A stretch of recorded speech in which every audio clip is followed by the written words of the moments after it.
There's something happening in the music industry. You hear it at festivals, in the wave of Indigenous artists getting louder. With his Indigenous Music Festival and artist management work, Alan Greyeyes is part of that change. I prefer to refer to myself as a helper, not as much as a manager. And I think that's a big part of what we do on the Indigenous side of the music industry, is really figure out ways to best support the development of artists, but also the strengthening of their families. He's encouraged to see the wider industry recognizing the value in artists such as the Hallucination and others.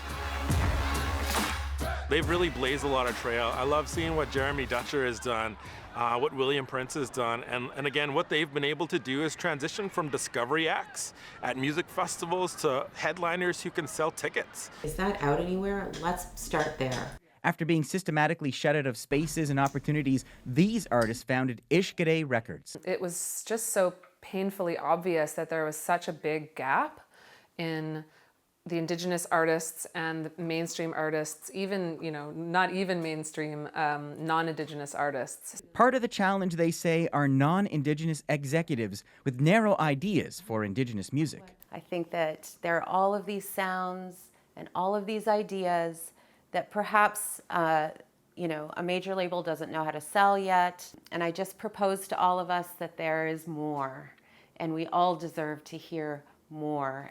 During my career, there's been times where there's been little to no exposure for Indigenous music. I come from the bottom, I'm still at the bottom, but baby, I'm dipping my toe. Indigenous rapper Dreezus remembers fighting for airplay and attention. He says with the success of groups like Snotty Nose Rez Kids,